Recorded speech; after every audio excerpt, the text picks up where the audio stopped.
Today I'm going to talk to you on PCOS. So coming to PCOS, what is PCOS? The full form of PCOS is polycystic ovarian syndrome. So what happens in PCOS? Usually PCOS is a condition which affects your fertility, your periods, and also your physical way of appearance and your hormone levels. So how many are affected because of PCOS? 2 to 25 out of 100 are affected because of PCOS. So what actually happens in PCOS is, assume this is your womb, what we call it as uterus, and this is tube, and this is the last part of the tube, and below that you will have an egg releasing bag, what we call it as ovaries.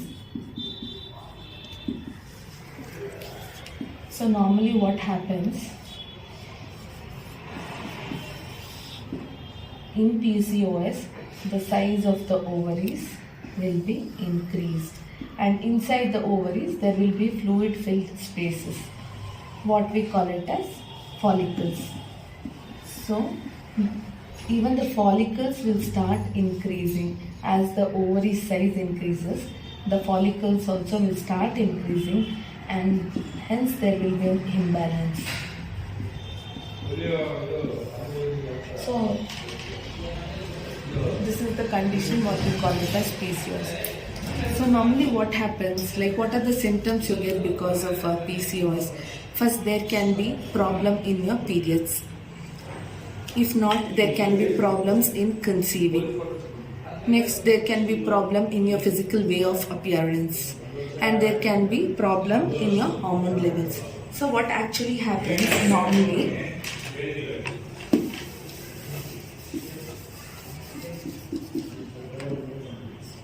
so assume this is the normal ovary. So what happens, every month there will be release of the egg.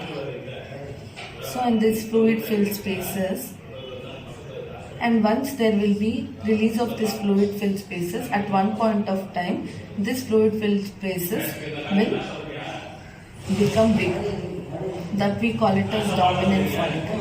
And once if it grows and becomes big, it has to come outside, break this thing, and it has to come outside.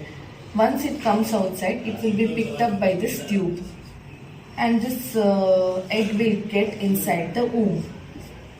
And once it is outside, it will release some chemicals. That chemicals, what we call it as hormones.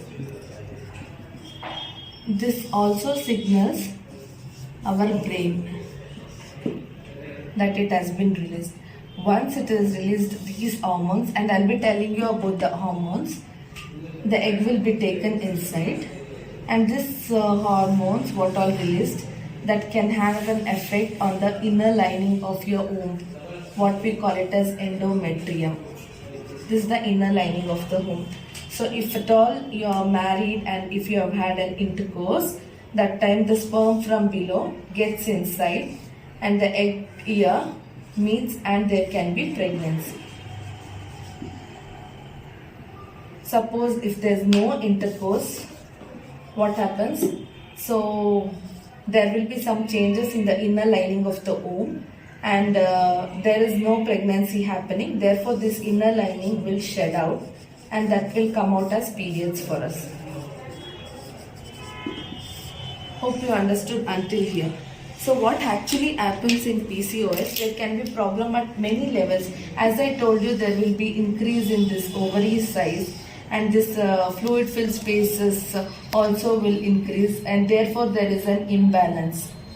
So imbalance can be in any of these steps, either in the release of these follicles, or once if the follicles are released, the follicles cannot grow big. If it cannot grow big, sometimes if it goes big, it cannot break out and break open and come out, or it cannot release proper chemicals, or it cannot get inside.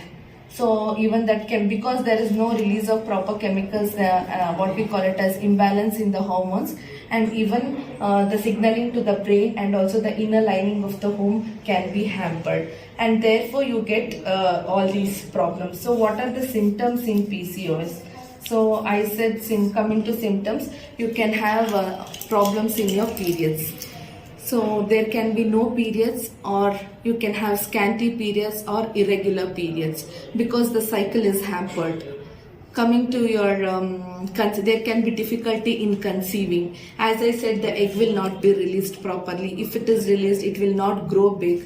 If it grows big, it cannot break open and come outside, or cannot release proper chemicals. So there can be imbalance in these hormones. So what are the hormones? Actually, what happens, even in females, there will be a small amount of male hormones. But in PCOS, what happens, there will be imbalance in these hormone levels. The male hormones will go up, whereas the female hormones will come down. Because the male hormones goes up, what we call it as androgens, testosterone, here you will have that male, like loss of hair on your head, or unwanted hair growth near chin, sternum area, all those things. That will be the reason for all these things, and there will be irregular periods, all those things. So because of this, you will have what is the exact cause of PCOS. So still we don't know what is the exact cause of PCOS, but what we have observed is there can be increased risk of getting PCOS in those who have PCOS in their families, like their mother or sister. So this could be one of the things. So how will we diagnose that you have PCOS? Just because you have polycystic ovaries in your scan, that doesn't mean you have polycystic ovarian syndrome. So polycystic ovaries and polycystic ovarian syndrome is two different entities. So along with polycystic ovaries, so we have a diagnostic criteria. Any two symptoms out of three, what I'm going to tell you, if you have, then we diagnose it as polycystic ovaries. One is that if you have an irregular period, scanty periods, or no periods, any problem in your periods.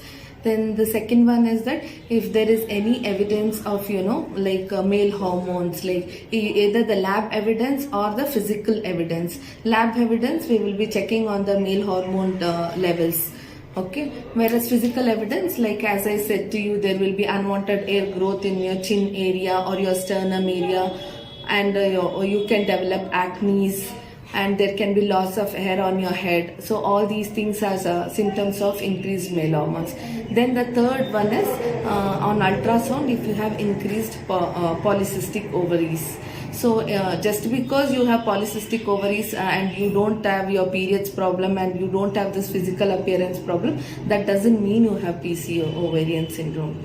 Okay, so any two out of this, if it is present, two out of these three, then we call it as PCOS.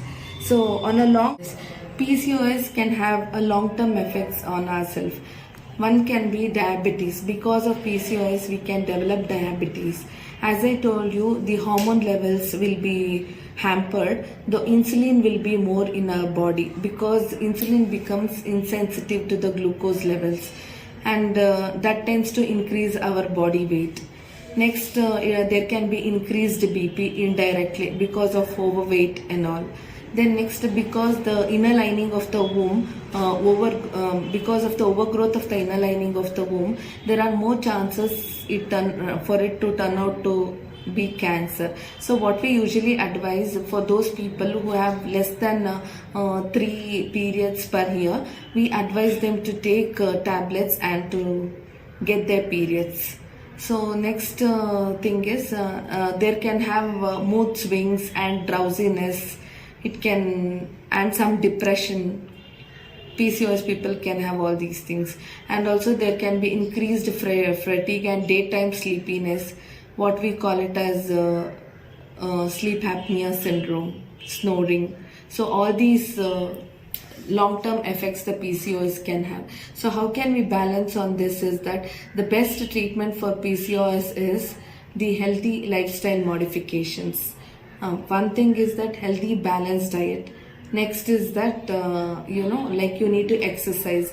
Even cutting down on a small bit of your weight can make huge difference in your symptoms. So what we usually advise is that healthy lifestyle modifications, exercise, diet, then we complement with medical treatment.